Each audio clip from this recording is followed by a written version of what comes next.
yung witch. Si Caitlyn yung witch. Cutie.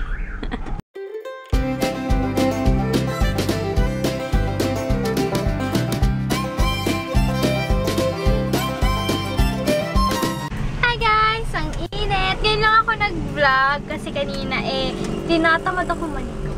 So ngayon, nakapag-ayos na ako. And naiirita ako sa buhok ko kasi sobrang flat niya. And nandiyan si Dottie. So sobrang flat niya, parang hindi ako ayoko pa naman yung flat yung buhok ko. Kaya gusto ko nang basain para magkaroon ng konting body man lang yung hair ko. Baka mahila yung aking vlogging. Ngayon, lagi kong napipress yung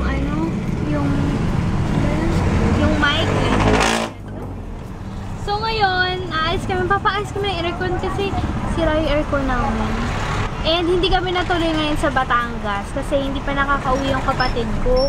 Nasa ospital pa din. Pero yeah, I think makauwi sila tomorrow. Tomorrow na sila. Kasi medyo okay na. Ang diagnosis kasi is appendicitis. Tomorrow? Sabi nung una, para kaming kakandidato. Ang dami kakilala. So, nandito na kami sa paggawa ng aircon ng car. Tingnan niyo yung lugar. Oh, pero wag ka. May free wifi dito. So, yan. Nagpa-wifi na nga ako. Galing-galing. Sabi nga nila, don't judge the book by its cover. Kasi sisyan. Buti na lang may free wifi. And mababait yung tao.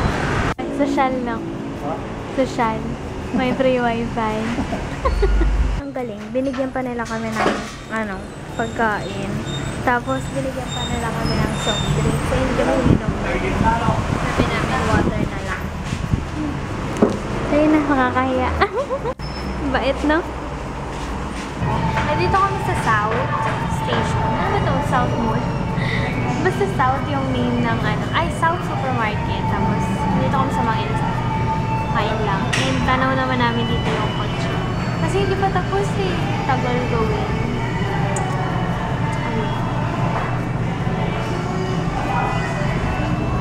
Mati nga palang package kanina from RMK online shop. So ito yon. Yan. Itong what's this? Underarm whitening solution plus deodorant antiperspirant. Tapos yung isa stem cell firm and white toner. So, yun.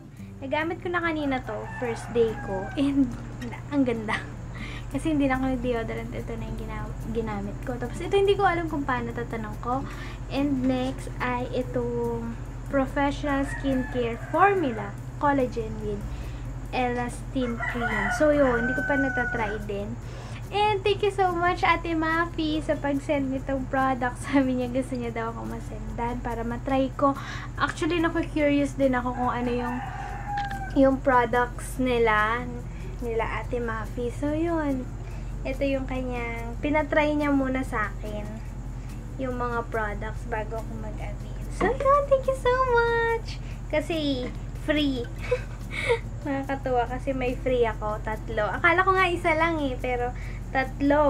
Yes. Thank you so much, Ate Mafi. By the way, if you want to check out their online shop, I will link it down below. So, maliligo na din ako kasi kakauwi lang din namin. And pawis na. So, yeah, good night. Kasi madalas ang nagpapaayos ako kay Edwin Samot doon sa Imus. Pero meron silang dito sa district. Edwin Samot din. So, hi guys! So, ano ba gagawin ko ngayon? Natin. Favorite song ko yan. Yun yung isa sa favorite ko. And yeah, na-share ko na yung aking October favorites. And kanina natatawa ako kasi ito yung kwarto nila. Mama, again, nandito ulit ako para i-film yung aking favorite sa kwarto nila. Kasi kanina may ginagawa siya dito. Sabi ko, kahit 15 minutes lang pahiram ng kwarto. Kasi tulog si Mon. Hindi ako makapag-film doon. Magagalit siya pag nag-iingay ako. So sabi ko, kay mama 15 minutes lang talaga. So, yun, pumayag naman siya. Nung una ayaw, tapos nag-antay pa ako ng mga 30 minutes, tapos bumalik ako. Sabi ko, ma, please, 15 minutes lang talaga. Ayun, buti na lang pumayag si mama. And na-film ko na po ang aking October favorites. If hindi nyo pa napapanood, I will link it down below. And yeah, let's be inspired. Ang gulo-gulo ng hair ko, alam nyo ba?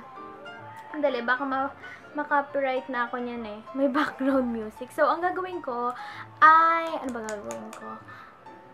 Gustong-gusto ko magpaayos na ng hair. Tingnan mo yung kulay ng hair ko. Andito na. Ang layo na. Itim na So, gusto ko uli magpaayos. Gusto ko nga magpa-reband eh. Hindi ko lang alam kung baka kasi mag-flat yung hair ko pag nagpa-reband ako. Kasi napapansin ko sa mga picture, laging buhaghag yung hair ko. Although nagsusuklay naman ako. Pero buhaghag siya.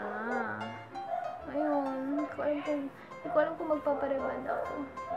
Pero ayan. Gusto ko ng medyo light pa yung color ng aking hair ngayon. Puti ko dito, no? Puti ko pag maliwanag. Tapos, ang puti ko pag gamit ko tong BB cream na to.